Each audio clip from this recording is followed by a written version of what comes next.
छपरा तो हराने वाला कोई भारतीय जनता पार्टी के मुझे लगता है, जितना मैंने समझा कि प्रधानमंत्री नरेंद्र मोदी कुछ चुनाव लड़ते तो छपरा खेसारी लाल यादव को नहीं हरा पाते।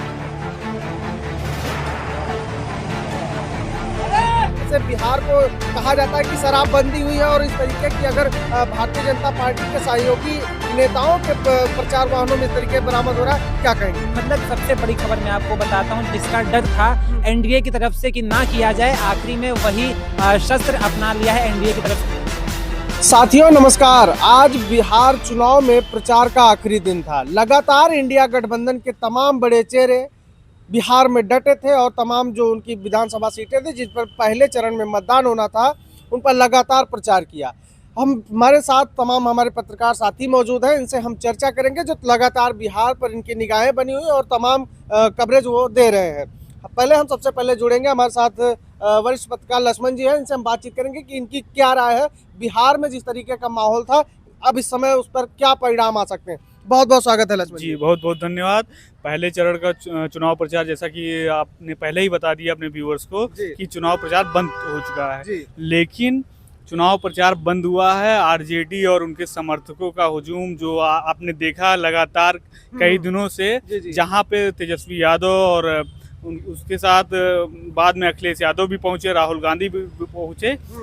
500 मीटर आगे रोड शो में, 500 मीटर पीछे, चाहे जिधर देखिए हुजूम जो था वो जनता का, आरजेडी कहीं ना कहीं बीजेपी के जैसे पूरे कैबिनेट, वहाँ की कैबिनेट और केंद्रीय मंत्री बहुत सारे आए और उतनी भीड़ वहाँ पे नहीं दिखी। मोदी जी के रोड शो में नीतीश कुमार करना शामिल होना और वहाँ के जेडीयू कार्यकर्ताओं में कहीं ना कहीं वो रोष दिखा और कहीं ना कहीं ये हो सकता है कि पहले चरण में आरजेडी भारी पड़ रही है। अच्छा, एक चीज जो सबसे बड़ा सवाल नजर आ रहा है कि लगातार जिस तरीके की भारतीय जनता पार्टी के तमाम बड़े नेता वहां पर प्रचार कर रहे थे, उनके रोड शो के दौरान उनकी रैलियों में कुर्सियां खाली दिख रही थी और रोड शो के दौरान जनता उनके खिलाफ नारे लगा रही थी और उनका विरोध कर रही थी। उसका कुछ असर दिखेगा आपको? जी बिल्कुल दिखेगा। आपने देखा होगा कि मनोज तिवारी जैसे बड़े नेता जो भाजपा से सांसद हैं, उनके चुनाव प्रचार में, उनके सभाओं में आरजेडी जिंदाबाद के नारे लग रहे थे, तेजस्वी यादव जिंदाबाद, लालू प्रसाद जिंदाबाद।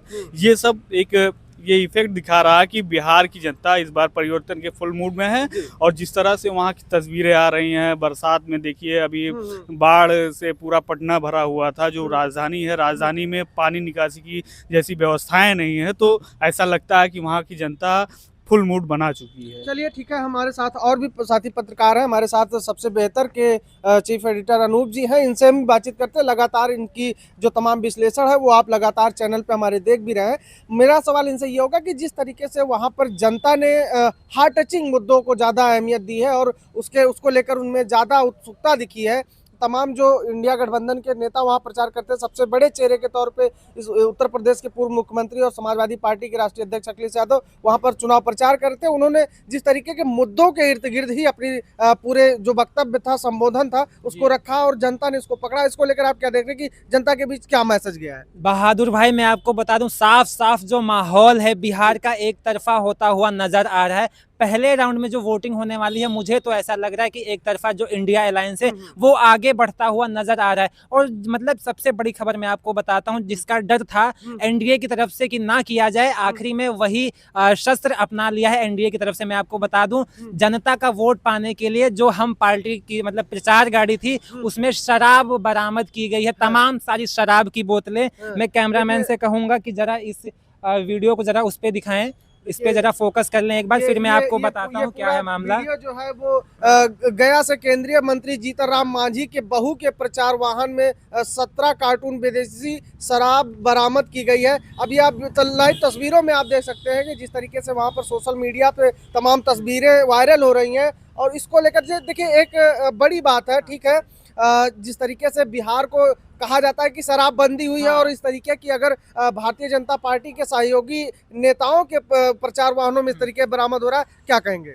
देखिए, अपनी बहुरिया के प्रचार के लिए अगर वहां के मंत्री जी को ऐसा करना पड़ रहा है तो आप सोच लीजिए कि वहां की जनता के दिमाग में इस वक्त क्या चल रहा है। लगातार जो एनडीए के नेता हैं, जो अभिनेता हैं, उनकी रैलियों में, उनके रोड शो के दौरान उनके ही खिलाफ नारे लग जाना। आपने देखा होगा, कल का ही वीडियो था, मनोज तिवारी जा रहे थे, वो पहली वीडियो नहीं थी, उसके पहले भी कई सारे वीडियोस आ चुके चुके थे, उसमें जो उन्हीं के कार्यकर्ता होते हैं सामने रुकते हैं, कहते हैं ए मनोज भैया, ए मनोज भैया, खेसारी लाल यादव जिंदाबाद, ए मनोज भैया, लालू यादव जिंदाबाद, ए मनोज भैया, तेजस्वी यादव जिंदाबाद। इससे आप ये अंदाजा लगा सकते हैं बहादुर भाई कि जो बिहार का पूरा राजनीति है वो किस ओर जाती हुई नजर आ रही। एक तरफा जो माहौल है बहादुर भाई, मैं आपको बता दूं, जो इंडिया अलायंस है उसके पक्ष में माहौल जाता हुआ नजर आ रहा है। और सबसे बड़ी बात मैं आपको बता दूं, जो छपरा की सीट है, हॉट सीट सबसे ज्यादा, पूरा बिहार, पूरा केंद्रीय जो मतलब केंद्र में जितने भी मंत्री थे, स्वयं प्रधानमंत्री स्वयं जाते हैं खेसारी लाल यादव को हराने के लिए। लेकिन उसके बावजूद होता क्या है, एक तरफ प्रधानमंत्री की रैली में आप देख लीजिए